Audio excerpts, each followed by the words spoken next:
So this is Shape Key Selector, my add-on that allows you to choose your model's shape keys from an intuitive, customizable menu, and it doesn't require any rigging. All you have to do is make your shape keys for your model, and the add-on will handle the rest. I'll break this video into a few sections, so you can just skip to these times to see whatever section you want. To start off, let's just install the add-on. You should have received a zip file called Shape Key Selector version 1.0. In Blender, go to Edit, Preferences, and go to the Add-ons tab on the left. At the top of the window, you'll see an Install button, so click this, and then navigate to the folder where your zip file is, and all you have to do is double-click it. If you did this correctly, the add-on should be installed, and if it doesn't show up for you, you can always search for Shape Key Selector in the search bar at the top. Now you just need to enable it by clicking the checkbox in the top left. Now back in the 3D viewport, in the Properties panel on the right, you'll see a new tab called Shape Key Selector. I'll just give you a brief overview of everything first, so you know roughly what each setting does. First up is going to be the folder or directory you want to use for your images. We can render all of the shape key images with one click, and they'll all get put into this folder. Or if you already have images rendered, you can just select that folder. Next is where you select your model. You can choose it from the list or use the eyedropper to choose it. After this, we have the category, and this is going to be the category that your shape key will be added to. So this will be the different parts of your character's face, like eyes, mouth, eyebrows. Then we have the shape keys, and this is just where you choose what shape key you want to add the image for. You shouldn't really have to change this, you only ever need to change it if you're adding some expressions manually or rendering single shape key images. Next, there's 4 optional settings, the first being the most important. Renaming shape keys is the most crucial part of the whole add-on, and this button will do it for you. All you need to do is add these label shape keys, and then the add-on will use the label names to rename all the shape keys. You can also separate your shape keys into left and right, and this will give you more freedom to play around with asymmetrical expressions, but this has to be done before you set up your categories. If you want, you can also create some sample shape keys to give you a starting point, and so that you can see the naming convention. Lastly, you can create some cameras in your scene to match your shape key categories, and this will name them correctly and put them into a new collection. If you already have cameras set up, you'll have to rename them so that the add-on knows what category they're for. The Category Setup button will use the category name that you've chosen and add the neutral image for that category, a selector, and also a text label for the category. Then we have 3 buttons for rendering images. The first will render a single image using the shape key that you've selected. The Category button will render all of the images for the selected category, and the All Images button will render every shape key for your character. Just make sure to have cameras in your scene with the name of the categories, and the add-on will find them when rendering. Then we have 3 more buttons for setting up the shape key images. To set up a single image, you need to have a category set up first, then you can add the selected shape key image to that category. The Category button will find all of the images in the folder for that category and set up all of the shape key images. Then the All Images button will set up all of the shape key images using all of the images in the folder. Next, we have the selector snapping options, and this is where we can change what increments our selector snap to.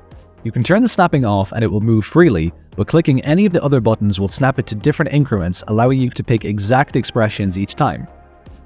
Then we have the keyframe options. Insert keyframes just inserts keyframes for all of the shape keys for the selected category, and Insert All Keyframes keyframes all of the shape keys at once, allowing you to animate very quickly and easily.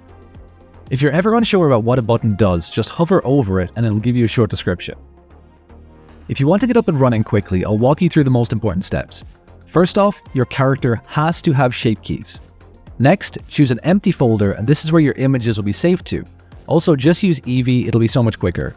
Alternatively, if you have images already made, you can choose the folder where these images are saved. However, you will need to rename all of these images to match the exact name of the shape keys. Next, make sure your shape keys are named exactly like this: mouth-angry, eyes-sad. To make it easier, all you have to do is insert a blank shape key with this label format, move it above whatever section you want, and then you can click the Rename/Validate Shape Keys button, which will use the name of the label to name all the shape keys underneath it. Next, add some cameras to your scene, and you can do this with the optional button. You need to have a matching camera for every category, and the cameras need to have the category name in it, so mouth camera, eyes camera, eyebrows camera. After that, move your cameras and you can render all of your images using this button. Then you can add all of the shape key images to your scene using this button. Then to animate your character, you can make the Insert Keyframe buttons quick favorites by right-clicking, then press Q to access them quicker. Hopefully now you should have your images in your scene and be able to select your shape keys using the different selectors. But if that was too quick, I'll give you some step-by-step instructions now.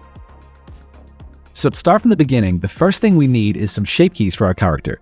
In the Data tab on the right, click the plus icon twice, and this will create two shape keys. The first one is the basis shape key, which is just the neutral state of your character, and the next one can be whatever you want. I think starting with the eyebrows is the easiest, so name this something like eyebrows-angry. If you want, you can create the example shape keys. This shows you how to name them and separate them with labels. These shape keys are blank shape keys, and these act as labels. The most important thing is that you have multiple dashes in the label name. Multiple dashes lets the add-on know that these are special label shape keys, and it treats them differently. If you're starting from scratch, you can just name everything correctly from the very beginning and use the optional button to give you a starting point. But if you have a character with existing shape keys, just insert the labels and reorganize everything, and then click the rename/validate button, and that should name everything correctly. You can double check, but it should be mostly fine. So now in your eyebrows angry shape key, just bring down the inner corners of the eyebrows to make an angry expression. The most important part here is to only affect one area of the model. So the eyebrows should only affect the eyebrows. This way, when we're combining the different expressions later, we don't have any overlap between the shapes. So now go ahead and add some more shape keys. Take as much time as you need with this, making as many or as few shape keys as you want, but just make sure to name them correctly and click the rename/validate button, because this will also check for spelling mistakes and fix any errors. Next up, we need some images of our expressions, and we're going to render them all with one click. You can set up your scene with whatever lights and materials you want, but for this I would just use Eevee, because if we have 50 shape keys, we don't want to be waiting hours for cycles to render 50 images. So depending on how many categories you have, you'll need to add a few cameras to your scene, and you can do this from the optional menu. If you already have cameras in your scene for the different parts of your face, you'll have to rename them, and you have to include the category name in the name of the camera. This way the add-on knows to switch to the correct camera when rendering the shape keys. Then all we need to do is click the Render All Images button, and this will render out all of our images with the exact shape key names and place them all in our folder. With our images rendered, we can now set up the shape key images in our scene. Let's start off with the easiest method, the Set Up All Images button. All you need to do is click the button and wait. Hopefully after a couple of seconds, you should have rows of images in your scene. If you can't find them, they spawn at the world origin just so they're easy to find. So go to the world origin and you should find all the images. I found a good workflow is separate your window in two, with one side focused on the character and the other side for the shape key selectors. Now you should be able to move the selectors and your character's expression should start changing. The beauty of this is that we can rearrange the images and get different blends between expressions. If the selector is halfway between two images, both of the shape keys are set to 0.5, so by moving them around you can get any number of different blends. You can also use the selector snapping options to change where the selector snaps to. So for more stylized characters you might want to snap to the exact expression, and for more realistic ones you can leave the snapping off to get slightly different expressions each time. If you want, you can also select multiple selectors or text objects and change the snapping for all of them at once. Now we can start animating. At the bottom of the add-on menu there are two buttons, one to insert keyframes for a category and one to insert all keyframes. These are fairly self-explanatory, so go to whatever frame you want, move your selectors, and you can either insert all of the keyframes or just the keyframes for the chosen category. You might find it a bit awkward going back and forth to the add-on menu to keyframe, so just make both of the keyframe buttons into quick favorites. All you have to do is right-click on the buttons and add them to your quick favorites menu. Now whenever you press Q, a new custom menu will appear with these two buttons, which makes animating very quick. So all you have to do is choose your expression, press Q, insert keyframes, then choose another expression, press Q, insert keyframes. Once you get into the rhythm of doing this, it's very quick. So that's the quick and easy way of setting up your scene, but you might have noticed that you only have one selector for the eyebrows and eyes. But let's say we wanted our character to wink or raise an eyebrow. At the moment we can't do that, but we can very easily separate the shape keys. Back in the add-on menu, select the category we want to separate. You can just select one of the text objects or type it in manually. The category name updates to whatever object is selected, so it won't allow you to type, so just deselect the object if you want to type it in. Now click the Separate Shape Keys button.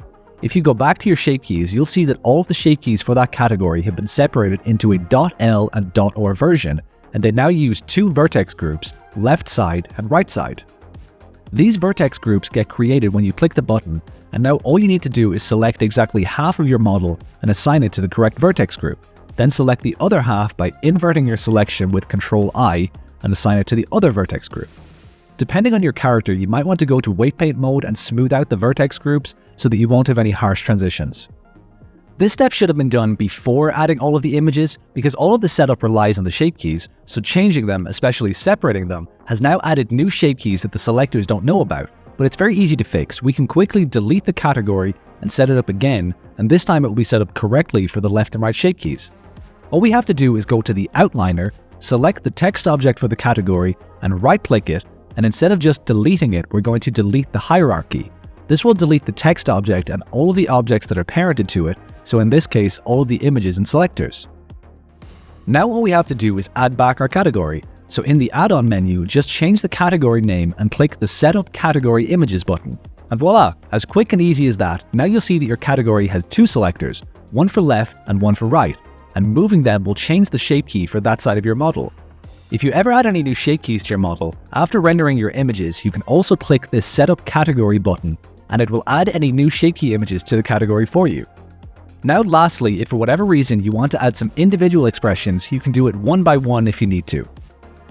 If you were starting from scratch, you would name your category, so in this case mouth, then we can click Category Setup. This will set up the neutral image for that category, the selector, and the text object. It doesn't matter what shape key is selected, this button will find the neutral image from the folder and add it, but it's not linked to any shape keys. Now select whatever shape key you want, then you want to add a single shape key image. This will add the selected shape key image to your category, so now when moving the selector, it will activate the shape key associated with this image. Now you can select another shape key and repeat the same process. There's a few cool different ways I found of using the add-on, like this. Instead of using eye bones, we could actually use shape keys to control the direction of the eye, and then if you place your 9 directional images in a square like this, you can control the position of the eye without any bones. You can also do some cool stuff with the mouth shape keys. So instead of just having one mouth category, you can have a mouth category and also a phoneme category. So you can do lip sync with the phoneme category, but then control the expression of the mouth with the mouth category. This allows you to add some performance to your lip sync and not have every shape be exactly the same. You could also add a mouth position category that would control the placement of the mouth. This would be more useful for stylized characters, but you could then animate the mouth, and then at any point you could reposition it so it's more visible to the camera. You could also create some kind of character creator in Blender, so you can make your shape keys and then using the selectors create some different designs. What you can then do is duplicate the model and in the shape key window make a new shape from mix. Then you can delete all of the shape keys starting from the top and clicking the minus button, and the model will keep all of the shape key changes, and then you can start sculpting or animating this new character. So I think that's pretty much it. Thanks for checking out the add-on and have fun with it. I can't wait to see how you guys use it, and hopefully it'll make your animation process so much quicker and easier.